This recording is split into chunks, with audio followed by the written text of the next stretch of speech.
Frindle by Andrew Clements.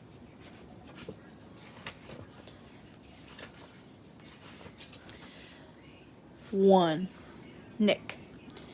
If you ask the kids and the teachers at Lincoln Middle Elementary School to make 3 lists, all the really bad kids, all the really smart kids, and all the really good kids, Nick Allen would not be any of them.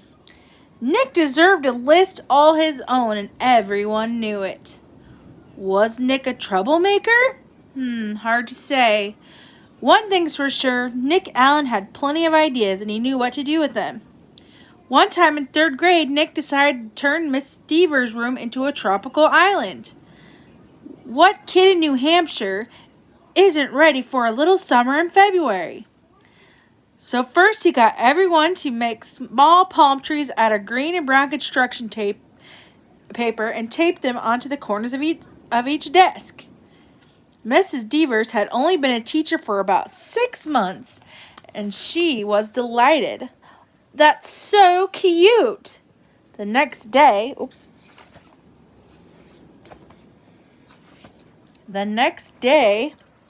all the girls wore paper flowers in their hair, and all the boys wore sunglasses and beach hats.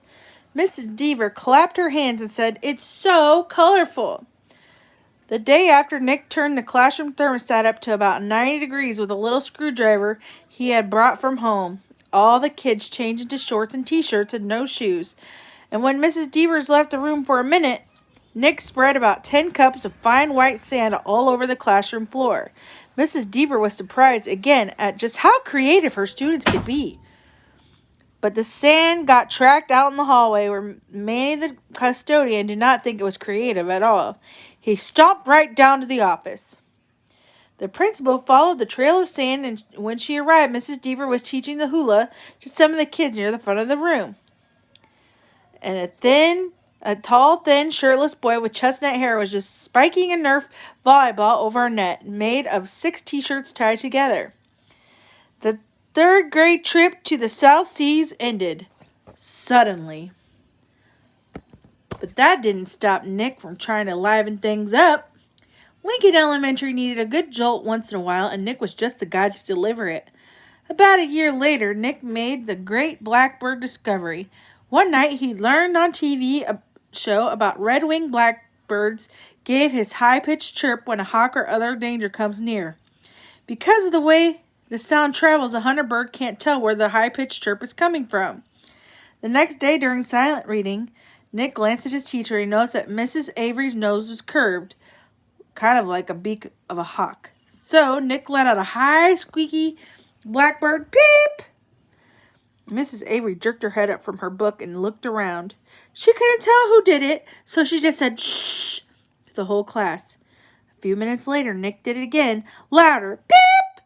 This time, there was a little giggle from the class, and Mrs. Avery pretended not to hear the sound. And about 15 seconds later, she slowly stood up and walked to the back of the classroom. Without taking his eyes off his book and without moving at all, Nick put his heart and soul into the highest, most annoying chirp of all. Beep! Mrs. Avery pounced. "Janet Frisk, you stop that this instant!" Janet was sitting 4 rows away from Nick, promptly turned white and then bright crimson. But it wasn't me, honest!" There was a catch in Janet's voice as if she might cry. Mrs. Avery knew she had made a mistake, and she apologized to Janet. "But someone is asking for big trouble," said Mrs. Avery, looking more like a hawk every second. Nick kept reading, and he didn't make a peep. At lunchtime, Nick talked to Janet. He felt bad that Mrs. Avery had pounced on her. Janet lived in Nick's neighborhood, and sometimes they played together. She was good at baseball. She was even better at soccer than most of the kids in the whole school, boys or girls. Nick said, "Hey, Janet, I'm sorry you got yelled at during reading. It was my fault. I was the one who made the sound." "You did?" said Janet. "How come Miss Avery thought it was me?" So Nick told her about the blackbirds, and Janet thought it was pretty interesting. And then she tried making a peep or two. Janet's chirps were even higher and squeakier than Nick's. She promised to keep everything secret. For the rest of Nick's 4th grade year, at least once a week, Mrs. Avery heard a loud peep from from somewhere in the classroom. Sometimes it was high-pitched chirp, and sometimes it was a very high-pitched chirp. Mrs. Avery never figured out who was making that sound. Gradually, she trained herself to ignore it. But she still looked like a hawk. To Nick, the whole thing was just one long, successful science experiment. And Janet Fisk enjoyed it too. So what do you guys think about our new book so far?